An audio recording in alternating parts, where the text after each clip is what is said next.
자리에 앉으시고요. 함께 하나님 말씀 나누도록 하겠는데요. 골로새서 3장 1절의 말씀입니다. 우리 한 목소리로 같이 봉독하도록 하겠습니다. 시작. 그러므로 너희가 그리스도와 함께 다시 살리심을 받았으면 위의 것을 찾으라. 거기는 그리스도께서 하나님 우편에 앉아 계시느니라. 아멘. 제가 미국으로 신학 공부를 하러 가야겠다고 결심을 했는데 어떻게 준비해야 하는지 아무것도 몰랐었습니다. 그래서 인터넷으로 어떻게 해야 하는지를 수없이 찾아보고 또 많은 정보를 얻었지만 여전히 해결되지 않는 질문들이 있었습니다. 그래서 강남역 근처에 있는 유학원이라는 곳을 몇 곳 돌아다니면서 이것저것 물어보면서 도움을 얻었었습니다. 저처럼 유학을 가고자 하는 사람들을 도와주는 회사를 유학원이라고 부르는데요. 이런 회사가 있는 것처럼 아예 이민을 도와주는 회사도 있었습니다. 제가 보기에는 보통 유학과 이민을 같이 하는데요. 이런 회사는 종종 이민 설명회 또는 이민 박람회를 열어서 이민에 관심 있는 사람들을 초대합니다. 그리고 어떻게 이민을 준비해야 되는지 설명해 줍니다. 이민을 위해서 무엇을 준비해야 하는지, 또 가게 되는 그곳의 교육 환경은 어떤지, 생활 환경은 어떤지, 직업에 있어서는 어떤 가능성이 있는지를 설명해 주는 것입니다. 오늘 저는 말씀을 전하는 데 있어서 이렇게 이민 설명회를 주최한 회사의 직원 같다라는 생각을 조금 하게 되었습니다. 앞으로 우리가 가서 영원히 정착하여 살 곳인데 그곳에 대해서 여러분들에게 설명을 해 드리는 것입니다. 물론 저는 천국에 다녀온 적이 없습니다. 그러나 성경과 책을 통해서 제가 먼저 공부하여서 여러분이 이해하기 쉽도록 설명해 드리고자 합니다. 지금까지 천국에 관해서 공부하면서 크게 두 가지로 저희들을 나누어서 공부를 했는데 첫 번째로는 하나님의 전체적인 구원의 계획에 대해서 나누었습니다. 하나님의 구원의 계획은 사람을 죄에서 구원하여 주시는 것뿐만이 아니라 사람의 죄로 인하여 온 하늘과 땅이 망가져 버렸는데 그 망가져 버린 온 하늘과 세상도 함께 구원해 주시는 것이다 라고 말씀드렸습니다. 그리고 새롭게 된 이 땅으로 하나님께서 임하여 주셔서 이 땅이 즉 새롭게 된 이 지구가 온 우주의 중심이 되는 천국이 된다라고 말씀을 드렸었습니다. 우리는 부활하여 영광스럽고 또 신령한 육체를 입고 그 천국에서 주님과 함께 살며 새롭게 된 새 하늘과 새 땅을 탐험하며 또 새로운 사회와 문화를 발전시켜 나가게 될 것입니다. 그리고 두 번째로는 우리 구원받은 성도들은 새롭게 된 세상에서 다스리는 자들이 될 것이다 라고 말씀드렸고 그곳에는 분명히 통치 계급이 있을 것이다 라고 말씀드렸습니다. 이 세상에서 부당한 통치를 경험했던 저희들은 천국에서도 그렇게 위아래가 있는가 하면서 불편한 마음이 당장에는 생기겠지만 이 세상에서의 통치와 천국에서의 통치는 그 목적과 질이 다르다라고 말씀을 드렸었습니다. 이 세상에서의 통치는 나를 위해서 통치하는 거지만 천국에서의 통치는 너를 위해서 너 잘 되라고 하는 것입니다. 철저한 사랑 가운데 이루어지는 것입니다. 그러기에 그 가운데에 질투나 원망 같은 것은 결코 없는 것입니다. 자, 그러면 이렇게 원론적인 것을 나누었고요. 오늘은 좀 더 구체적인 것들을 함께 좀 나누어 보고자 합니다. 첫 번째로 새 땅은 어떨까입니다. 하나님께서 현재 우리 몸을 새로운 몸으로 부활시키듯이 지금의 하늘과 땅도 새로운 하늘과 땅으로 완전히 바뀌게 될 것입니다. 그런데 하나님께서 새롭게 하신 이 땅은 어떨까 하며 생각해 보면 좀 이 시간 좋겠습니다. 먼저 사진을 몇 장 보도록 하시죠. 그 메모 원을 눌러주세요. 네. 또 다른 거 하나 또 보여주시고요. 또 다른 거 하나 보여주세요. 예. 이 사진들은 제가 인터넷에서 찾은 것들인데요. 참 아름답고 경이롭습니다. 사진으로만 봐도 대단한데 직접 가서 보면 정말 더 대단할 것 같습니다. 그런데요, 이렇게 아름답고 경이로운 모습들이 죄로 타락한 세상의 일부다라는 것입니다. 여전히 아름다운 것이 남아있지만 동시에 우리의 죄로 인하여 많이 훼손된 모습이 이 정도다라는 것입니다. 제가 여기서 말씀드리고 싶은 것은 그럼 죄로 훼손되기 전 이 세상의 모습은 얼마나 대단하고 아름다웠을까입니다. 에덴의 모습은 도대체 얼마나 더 아름다웠을까 하며 상상해 보게 되는데요. 성경을 좀 읽어보겠습니다. 이사야 5장 51장 3절의 말씀입니다. 네. 또 파워포인트 M을 눌러주셔야 돼요. 네. 이사야 51장 3절 나 여호와가 이스라엘을 다시 축복하여 그 황폐한 땅을 에덴처럼 만들고 그 사막을 내 동산처럼 만들 것이니 이 땅에 기쁨과 즐거움이 있고 감사와 찬송이 있을 것이다. 에스겔 36장 35절 사람들은 한때 황폐하던 이 땅이 에덴 동산같이 되었고 폐허가 되어 적막하던 무너진 성들이 이제는 요새가 되어 사람이 살고 있다고 말할 것이다. 이 말씀을 볼 때에 황폐했던 곳을 에덴 동산같이 하나님께서 바꾸실 것이다 라고 말씀하고 있습니다. 안토니 호케마라는 신학자는요, 이런 말씀들이 하나님께서 회복시키고 새롭게 하실 새 땅에 관한 설명으로 이해한다라고 설명하고 있습니다. 그러니까 우리가 앞으로 살게 될 새 땅은 적어도 에덴과 같은 곳 아니면 더 아름다운 곳이 될 것이라고 기대할 수 있는 것입니다. 즉 현재의 모습 속에서 죄로 인하여 망가진 것들은 다 없어지고 정말 좋은 것은 더 좋은 모습으로 남게 되고 나머지는 더 새롭고 놀라운 것들로 채워지게 되는 것입니다. 많은 사람들이 새 땅은 지금 우리가 경험하고 있는 이 땅과는 완전히 다른 것일 거라고 생각합니다. 그러나 그렇지 않습니다. 저희들이 부활하여 영광스럽고 신령한 육체를 입게 되는데 그렇다고 서로 못 알아보는 것이 아니라 알아봅니다. 새로운 몸이지만 동시에 그 전의 몸과 어떤 연속성이 있는 거예요. 부활하신 예수님을 제자들이 알아봅니다. 그때 예수님의 머리가 2개라든지 눈이 10개라든지 팔이 4개라는 이야기가 없습니다. 부활하셔서 영광스러운 몸을 입으셨지만 그 모습이 예전에 제자들이 알던 모습과 연결되는 연속성이 있었던 것입니다. 변화산에서 제자들이 본 모세와 엘리야도 마찬가지였습니다. 우리가 예상하지 못한 전혀 다른 모습이 아니라 사람과 같은 모습이었습니다. 마찬가지입니다. 우리가 새롭게 되는 땅을 생각할 때에 그냥 구름으로만 되어 있거나 아니면 아무 형체가 없는 것이 아니라 우리가 경험하고 있는 이 세상과 연속성이 있는 그런 새 땅이 된다라는 것입니다. 그래서 저희들이 하나님께서 새롭게 하실 새 땅이 어떨런지 우리가 경험하는 정말 좋은 것을 보면서 상상해 볼 수 있는 것입니다. 지금이 이 정도인데 나중에는 훨씬 더 대단하겠지라고 말입니다. 그리고 우리에게 익숙한 지형 그리고 대륙이 어쩌면 그대로 유지될 가능성도 있겠다라고 추측해 보게 됩니다. 왜냐하면 하나님께서 유다의 회복에 대해서 말씀하시는데 지금에 있는 지형들이 다 이렇게 바뀌어버리면 유다 지역을 회복한다라고 하신 그것이 별 의미가 없어지기 때문에 그렇습니다. 아무튼 새 땅은 우리에게 익숙하면서도 경이로운 땅이 될 것입니다. 또 새 하늘은 어떨까요? 하나님께서 하늘과 땅을 창조하셨습니다. 그 하늘에는 수없이 많은 별들이 포함되어 있습니다. 그런데 사람이 죄를 지었는데 그 죄로 인하여 모든 피조물들이 신음하게 되었다라고 말씀하고 있습니다. 즉 이 땅뿐만 아니라 온 우주가 우리의 죄 때문에 인류의 죄 때문에 다 저주 가운데 갇히게 된 것이죠. 이것을 보면서 무슨 생각이 드느냐면 하나님께서 사람을 얼마나 대단한 존재로 만드셨는지 얼마나 중요한 위치에 두셨는지를 좀 새삼 보게 되는 것입니다. 얼마나 사람이 대단했길래 아니 사람이 잘못했는데 온 우주가 그 죄로 인하여 신음을 하게 된 것입니다.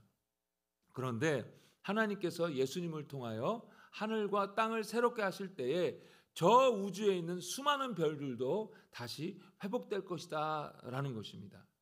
저희들이 지난번에 다루었던 내용을 여기에서도 다시 한번 확인해 볼 수 있는데요. 그것은 사람의 죄로 말미암아 온 우주가 영향을 받게 되었다면 이제 그 사람의 역할이 이 땅에만 국한되지 아니하고 온 우주에까지 이르게 된다라는 것입니다.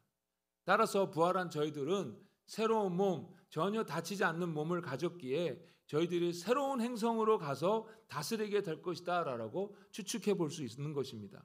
지금도 달에 사람을 보내고 화성에 우주선을 막 보낼 그런 정도가 되었는데 우리가 부활한 다음에는 무한한 자원, 완전한 지혜와 능력으로 저 멀리 우주에 있는 행성도 충분히 가게 되고 정착하게 될 것이라고 저는 생각합니다.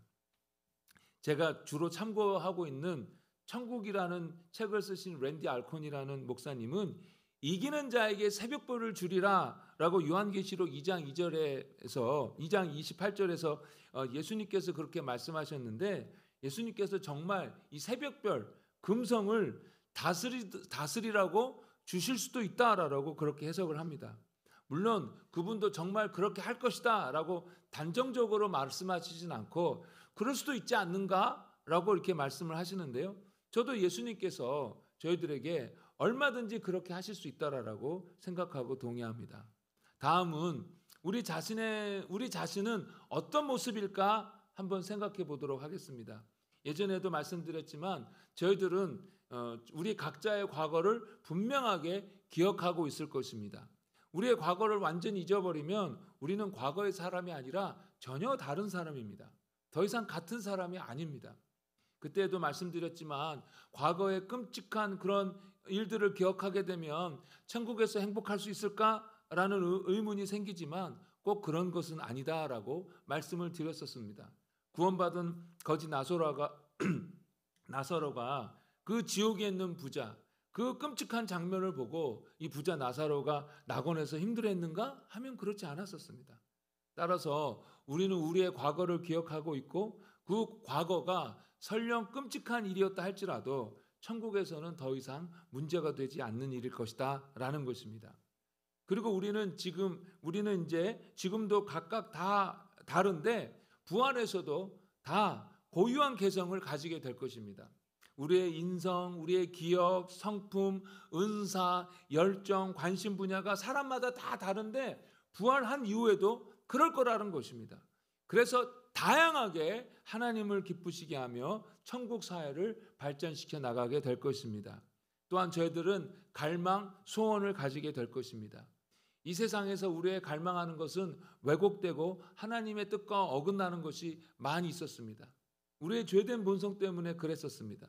그러나 천국에서는 우리가 간절히 바라고 원하는 것이 하나님의 뜻과 일치되는 것입니다. 그래서 내가 원하는 것이 하나님께서 원하는 것인가 하면서 고민할 필요가 없습니다. 불교에 있어서 구원은 모든 갈망, 바람이 다 사라지는 것이다 라고 합니다. 그러나 기독교에서는 우리의 갈망이 없어지는 것이 아니라 대신에 거룩해지고 또한 그 갈망이 천국에서 이루어지게 될 것이라고 가르치고 있습니다. 얼마나 다릅니까? 천국에서도 우리는 갈망하는 것, 원하는 것이 있고 그것을 이룸으로 인해서 만족하게 될 것입니다. 그러면 우리의 외모는 어떨까요? 여러분 자기 외모에 대해서 만족하시는 분 손 한번 들어보십시오. 그분은 가장 성령 충만한 분일 것입니다. 눈이 조금 더 컸으면 좋겠고 키가 조금 더 컸으면 좋겠고 등등 우리의 외모에 대해서 불만이 참 많이 있습니다. 그런데 천국에서는 다 잘생기고 다 아름답습니다. 그것은 코가 오똑하고 눈이 커지고 키가 더 커져서 아름다운 것이 아니라 죄 없는 속사람의 아름다움이 겉사람 밖으로 드러나와서 아름답게 보인다라는 것입니다. 아마 우리가 현재 가지고 있는 외적인 특징을 그대로 아마 유지하게 될 것입니다. 계시록 5장 9절을 보면요. 그들이 새 노래를 불러 이르되 두루마리를 가지시고 그 인봉을 떼기에 합당하시도다. 일찍이 죽임을 당하사 각 족속과 방언과 백성과 나라 가운데서 사람들을 피로 사서 하나님께 드리고. 여기를 보면요. 구원받은 성도들이 각 족속과 방언과 백성과 나라 출신인 것입니다. 그러니까 자기의 인종적, 지역적 특징을 유지하게 된다라는 것을 저희들이 이것을 통해서 볼 수가 있는 것이죠. 그러니까 저희들이 이 땅에서 가지고 있던 어떤 외형적인 특성을 그대로 유지하면서 새로운 몸을 갖게 되는 것입니다. 조금 전에 말씀드렸다시피 연속성이 있는 것입니다. 예를 들면 예수님은 중동 지역에서 태어나셨습니다. 그래서 부활하신 이후에 지금까지 예수님은 쭉 중동 사람처럼 생기셨을 것입니다. 잠깐 여러분의 이해를 돕기 위해서 말씀드리는데요. 아키아나라는 여자 화가가 있습니다. 무신론자의 집에서 태어난 여자아이였는데 어렸을 때 천국을 보고 경험했다라는 것입니다.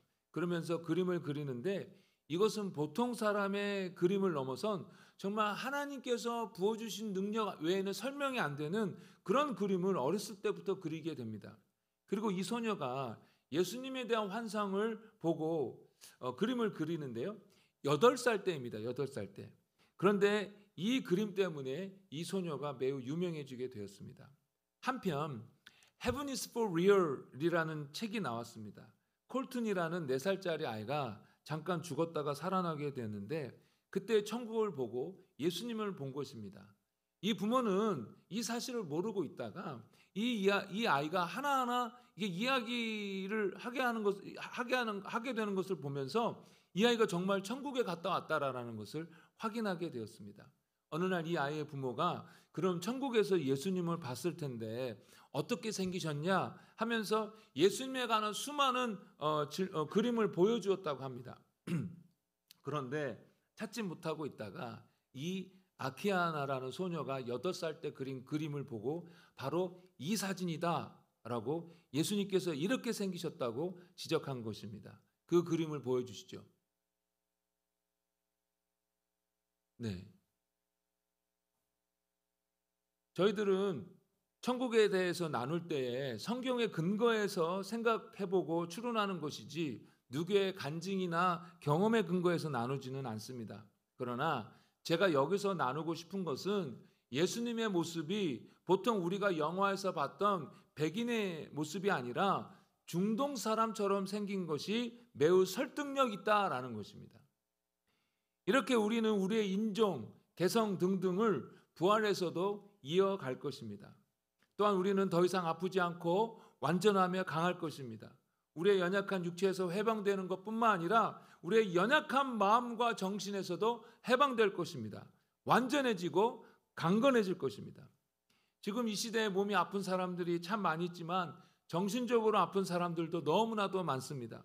거기에 묶여서 나오지 못하는 사람들이 참 많이 있습니다. 그러나 우리가 부활해서는 이런 연약함에서 고통에서 완전히 자유로워지며 강해질 것입니다. 제가 예상하기로는 영화에서 나오는 슈퍼맨 정도로 강해지지 않을까 싶습니다. 자, 또 계속해서 많은 정보를 유학원처럼 이민 그 회사처럼 여러분들에게 전해드리는데요. 다음으로는 우리가 천국에서 그러면 혹시 죄를 지면 어떻게 되지? 라는 질문이 생기는 것입니다. 아담과 하와는 죄가 없는 곳에서 살았지만 죄를 지었습니다. 또 그들을 유혹했던 사탄도 죄가 없는 완전한 천국에서 하나님을 보며 있었지만 결국 역시 죄를 지었습니다. 따라서 우리가 천국에 갔다고 하더라도 다시 죄를 짓지는 않을 거다라는 보장을 해주지 못하는 것 같은 거예요. 또 인간은 자유의지가 있어야 하기 때문에 천국에서도 악을 선택할 수 있는 능력이 있어야 된다라고도 생각할 수 있습니다. 그래서 이것이 사실이라면 우리는 천국에 가서도 혹시 죄를 지을지 모른다라는 그런 불안한 마음이 생기는 것입니다. 그러나 요한계시록 2장 14절에는 다시는 사망이 없을 거다라고 말씀하고 있고, 그리고 로마서 6장 23절에서는 죄의 값은 사망이다라고 말씀하고 있습니다. 그러니까 만약에 천국에서 죄를 지을 수 있다면 그 죄값으로 죽어야 되는 건데 천국에서는 다시는 사망이 없다라고 말씀하신 것을 보면 천국에서는 죄가 없고 당연히 우리도 죄를 짓지 않게 된다라는 것입니다. 자유의지를 생각하면서 죄를 지을 수 있어야 진짜 자유다라고 생각하게 됩니다. 그런데요, 하나님은 죄를 지을 수 있습니까? 없습니까? 없습니다. 그러나 하나님은 가장 자유로우신 분이십니다. 예수님께서 십자가에서 죽으심으로 말미암아 죄의 용서를 받은 저희들은 이제 더 이상 죄를 지을 수가 없는 것입니다. 죄를 지을 가능성에서도 구원받았습니다. 이제 우리는 본질적으로 죄를 지을 수 없게끔 새로 만들어진 것입니다. 한 가지만 예를 들자면요. 예전에 한국에서 개들을 키울 때 개들이 사람의 똥도 먹었습니다. 기억 안 나시나요? 그러나 사람은 똥을 먹지 않습니다. 아니, 똥을 먹지 못합니다. 아니, 사람이 똥을 못 먹는다고 먹을 수가 있는 자유가 없다라고 할 수 있겠습니까? 아닙니다. 죄도 마찬가지입니다. 그 똥보다도 더 더럽고 역겨운 것을 하고 싶지 않다고 해서 자유가 없다라고는 못하는 것입니다. 그럼 이제 한 가지만 더 말씀드리고 제 설교를 정리하고자 합니다. 천국에서도, 즉 새 땅에도 동물들이 있을까입니다. 이사야 11장 6절에서의 9절 말씀인데 잠깐 읽어보겠습니다. 그때 이리가 어린 양과 함께 살며 표범이 어린 염소와 함께 누우며 송아지와 어린 사자가 살찐 짐승이 함께 있어 어린아이에게 끌리며 암소와 곰이 함께 먹으며 그것들의 새끼가 함께 엎드리며 사자가 소처럼 풀을 먹을 것이며 젖 먹는 아이가 독사의 구멍에서 장난하며 젖된 어린아이가 독사의 굴에 소를 넣을 것이라. 내 거룩한 산 모든 곳에서 해됨도 없고 상함도 없을 것이니 이는 물이 바다를 덮음같이 여호와라 하는 지식이 세상에 충만할 것임이니라. 이 말씀을 보니까 하나님께서 새롭게 하신 땅에서 동물들이 있다라는 것을 볼 수 있습니다. 그런데 이 말씀을 그냥 비유적으로 해석해서 하나님께서 주시는 평화를 상징하는 것이다 라고도 볼 수 있습니다. 그런데 하나님께서 태초에 천지를 창조하실 때에 동물들을 만드셨는데 그것이 하나님 보시기에 좋았다라고 하십니다. 인간이 죄를 지어서 모든 것이 저주받기 전에는 참 좋았었어요. 그렇다면 새롭게 된 땅에서도 이 저주에서 벗어난 동물들이 있을 것이다 라고 얼마든지 추론해 볼 수 있는 것입니다. 노아의 홍수 때 하나님께서는 노아의 가족만 구원해 주신 것이 아니라 동물들도 노아의 방주에 들어가게 하셔서 구원해 주셨습니다. 이 노아의 홍수가 마지막 때 예수님의 재림의 모습을 암시하는 것이라고 본다면 충분히 하나님께서 새롭게 하신 땅에 동물들이 있을 것이라고 볼 수 있는 것입니다. 자, 그러면 이제 애완동물에 대해서 함께 생각해 보기를 원합니다. 요즘 시대에야 애완동물에 대한 관심과 사랑이 늘었지 제가 어렸을 때의 동물은 그냥 아무것도 아니었습니다. 제가 어렸을 때 저희 집은 늘 동물을 길렀습니다. 토끼도 기르고 닭도 기르고 개도 기르고 고양이도 길렀습니다. 제가 잠깐 데리고 놀고 그랬지만 개는 개대로 나가서 놀고 저는 저대로 나가서 친구들이랑 놀았었습니다. 그래서 이 개에 대한 사랑 이런 것은 전혀 없었습니다. 그러나 저희 어머니는 달랐습니다. 개를 참 사랑하셨어요. 한 번은 저희 집에서 조그만 개를 길렀는데 이름이 꼬맹이였습니다. 어머니가 길을 건너 어디로 가시는데 이 꼬맹이가 쫓아가다가 차에 치였습니다. 다행히 이 개가 차에 깔리지는 않고 튕겨져 나가서 쓰러져 있는데 저희 어머니가 그 개를 급하게 안고 교회로 달려가서 눈물을 흘리며 살려달라고 기도했는데 그 개가 살아서 건강하게 지내는 것입니다. 저희 어머니는 지금도 길고양이가 배고플까 봐 밥을 주기 시작했는데 이제는 길고양이가 아예 저희 부모님 집 마당에 들어와 살고 새끼도 낳았습니다. 예전에 저희 집에서 엄청 큰 개를 길렀는데 기르다가 도저히 감당이 안 돼서 개장수에 팔았는데 저희 어머니와 제 막내 동생이 정말 많이 그것 때문에 슬퍼했었습니다. 저는 개 때문에 운다고 그것에 대해서 아주 한심하게 생각했었습니다. 정말로. 예전에는 저희 어머니의 경우를 빼고 동물에 대해서 아마 대부분은 다 저 같은 생각이었을 것입니다. 그러나 지금의 시대에는 정말 애완동물들은 삶을 같이 나눈다고 해서 반려동물이라고 이름을 붙이기까지 하게 되었습니다. 그래서 이런 동물이 죽었을 때에 몹시 슬퍼하는 사람들을 종종 보게 됩니다. 그런 사람들은 나중에 천국에 가서 자기가 기르던 동물을 보았으면 좋겠다라고 소원을 하게 됩니다. 여러분 잘 아시죠? 존 파이퍼 목사님은 천국에서는 하나님 한 분만으로 만족해야 된다라고 하면서 그렇게 기르던 동물이 천국에 없다고 슬퍼하면 그것은 영적으로 심각한 문제가 있는 것이다 라고 말씀하시는데, 저도 어느 정도 어느 면에서는 동의를 합니다. 그런데요, 사람은 어떻습니까? 천국에 가서 하나님으로만 만족하지만 동시에 내가 사랑했던 사람들을 다시 천국에서 보고 싶어 하는 것은 잘못된 것이 아니라 오히려 하나님께서 기뻐하는 것 아니겠습니까? 믿음이 있으니까 천국에서 볼 것을 기대하지, 믿음이 없으면 그것을 기대하지 않고 아마 낙심하였을 것입니다. 그러니 기르던 동물들이 천국에도 있었으면 좋겠다라고 하는 소원을 갖는 것 그 자체가 하나님으로부터 만족하지 못해서 영적으로 문제가 있어서 그런 것은 꼭 아니다라는 것입니다. 그러면 애완동물, 반려동물은 다시 살림을 받아 그들의 주인과 함께 영원히 지내게 될까요? 성경에서는 그렇게 분명하게 말씀하신 것이 없어서 그렇다라고는 말씀을 드릴 수 없습니다. 그런데 유명한 기독교 작가인 C.S. 루이스는 고통의 문제라는 책에서 이렇게 말합니다. 어떤 동물은 불멸할지 모른다. 그러나 그것은 그것들 자신 때문에 그런 것이 아니라 그들 주인의 불멸성 때문이다. 즉 주인과 연결된 동물은 다시 살림을 받을 것이다 라고 C.S. 루이스는 추측을 한 것입니다. 여러분 한번 생각해 보십시오. 만약에 천국에 갔는데 여러분들이 길렀던 개가 막 반갑게 여러분들을 맞이해 준다면 그것 가지고 여러분들 기분 나쁘겠습니까? 아닙니다. 하나님께서 이렇게까지 세밀하게 살피셔서 예전에 내가 사랑했던 동물까지 다시 만나게 해주시는구나 하고 감사하면서 더 하나님을 사랑하게 되지 않겠습니까? 그래서 분명히 새 땅에는 동물들이 많이 있는데 우리가 사랑했던 애완동물들도 하나님의 풍요하신 은혜와 사랑 가운데 충분히 다시 살려주실 수 있을 것이라고 추측해 볼 수 있습니다. 사진 좀 보여주세요. 네, 저희 가정도 넘겨주시고요. 저희 가정도 골든 두드를 키우고 있는데 이름이 터커입니다.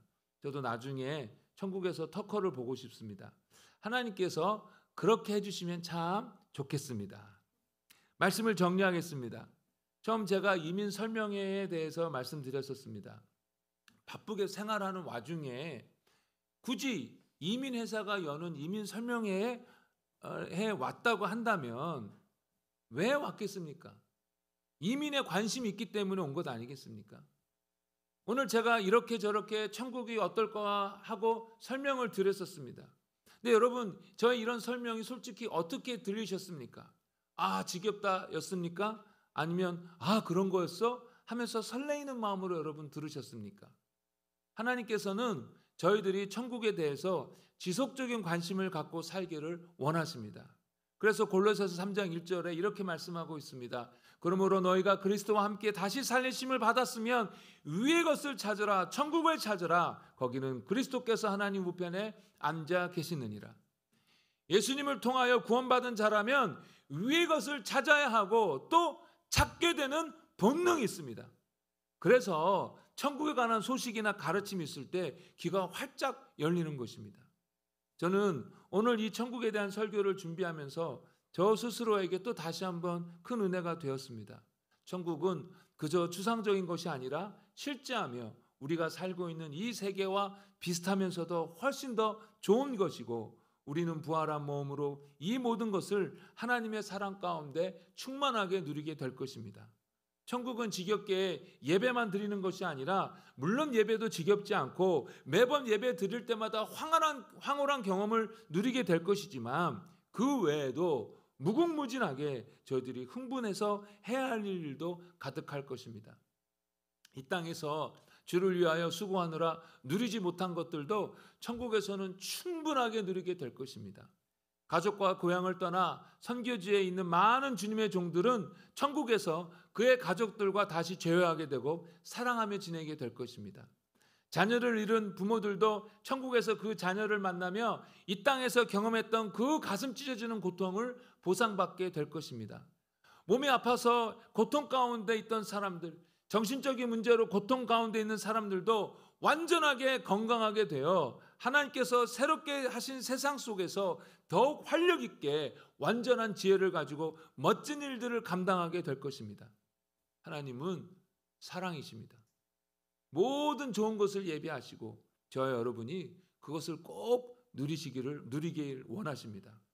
그러기 위하여 예수님을 이 땅에 보내주신 것입니다.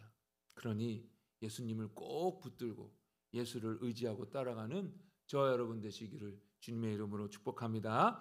지금 우리 함께 기도하겠습니다. 여러분 예수를 꼭 붙들고 계십니까? 삶 속에서 매 순간순간마다 예수님이 곁에 계심을 믿고 그분께 말씀드리고 있습니까? 저희들이 바쁘게 살다 보면 이 땅의 것만을 보고 있다가 우리의 심령이 메마르게 되는데 주님을 기억하며 위의 것을 자주 생각하고 계십니까? 이번 한 주 예수님을 통해 천국을 보장받은 자로서 예수를 의지하며 예수와 가까이 지내고 예수를 꼭 붙잡고 사는 한 주가 되게 해달라고, 우리의 생각이 더 주님께 집중하게 해달라고 이제 우리 잠깐 기도하시겠습니다. 하나님